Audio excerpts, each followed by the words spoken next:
On the weekly Pioneer Vision Dave Bike Coaches Show, I'm here with head coach Dave Bike. Coach, 2 games under our belts here as the season goes on. We got 2 more this week coming up. Talk about your team, the assessment of your team here in the early going. Well, we didn't score enough points, that's for sure. And I figured with so many new guys and guys that didn't play last year that the offense was going to take a little time to gel. We try to keep it simple. We're trying to focus on playing harder than the other team, playing more together than the other team, and making them earn position, the ball, the basket. Playing harder, I think we've made some strides in that area if we want to compare last year to this year. Unfortunately, we've had lapses too, so that area I do think we're trying hard, and I think we've made progress in that. Playing more together is part of also execution. It's just not a matter of I like my teammates and I'm trying to do the right things. I mean, passers have to make good passers, but playing more together, receivers have to become better receivers, and I think we're lacking in that. You know what I mean? I don't think that we're as good a receiver as we should be, and I think we have to protect the ball a little bit.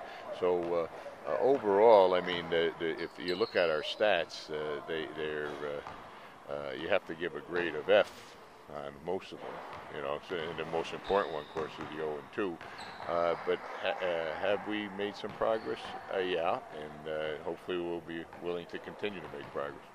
Let's talk real quick about last night's game at Fordham. I thought your guys' energy was really good on the court at times, especially in the first half. I thought you were down 10 and you came back and you got that three-pointer going into the locker room. You had the chance to go ahead in the second half down 28-27, and you just couldn't come up with that basket. From an energy and kind of a toughness and that standpoint, were you happy with your team's performance outside of the offensive lapses? Yeah, well, I mean, for most of the game, I thought we provided pretty good energy, and I thought we battled. I was happy that a real good player, the sophomore kid, had an off night, and I think we affected that a little bit. But like you said, if you're gonna, it looks like we may have some scoring lapses because we haven't been shooting good. Hopefully, we'll shoot a lot better than we've been shooting. But if you're going to have scoring lapses, boy, you better make sure you don't have too many defensive lapses where that team's allowed to, build the differential. Now, talk about Shane Gibson. In the first 2 games, he's struggled a little bit offensively with his shot. Is that something he just got to work through and kind of just keep shooting his way through it? With the year off, you think, maybe just knocking off the rust at this point? Well, I think that certain guys have earned a right to shoot their way through it, and I think he's in that category. You know what I mean? I think that if somebody else, goes 2 for 15, it'd be a number of games before they're allowed to take 15 shots again, But I think that he has proven his first year and then in practice and stuff that he can shoot, I do think that, you make excuses why you're not doing something. You're right. I'm going to be right on this case, but not playing for a year makes a difference. And on all levels, I saw a good player the other day in the tournament, the Connecticut Six, who I thought was real good, but was a little bit timid after sitting out last year, So that part is not as disturbing to me as I like to see him become just more aggressive defensively than he has been. Coach, talk about the new players that you've had come into the fold this year. 2 freshmen, one Chris Evans, who started for you, Evan Kelly coming off the bench and looks really confident when he gets on the court, and then Femi Ekipinteti, who's stepped into a starting role as well. How have they looked in the early going? Well, Bill Paxton asked me the other day to talk about the new guys after we got beat pretty good by Fairfield, and now you're asking me the same thing. I mean, I don't think it's the time to glorify any new people in the conditions we're in.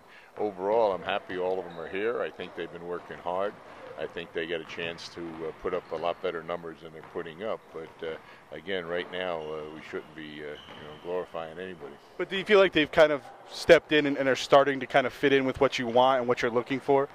Well, like I said, I'm happy they're here, and it's not that easy for, again, Femi sat out, you know what I mean? That's a hard situation, so I think you got to get game legs in there.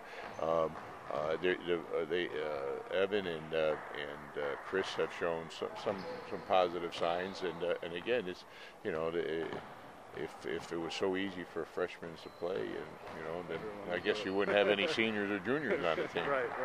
All right, Coach. 2 games close out a 4-game road swing. You're going to UMass tomorrow night and Brown on Saturday. What can you expect from those 2 teams? Well, I think UMass might be the possibly the best team we played out of the first 3 games. And I know that they're right now we haven't gone over the scouting report, but the preliminary report was that they're going to play tough man-to-man defense on us and stuff. So it's a challenge for us to go up to UMass and play that game. And then Brown beat Fordham. They had a real good game against Fordham. But every game is an independent game, and hopefully we stay positive, and which we try to do, and take it from there. Okay, Coach, thanks for a few minutes today. We'll talk to you again next week as you get ready for your home opener against New Hampshire. Thanks, Bill.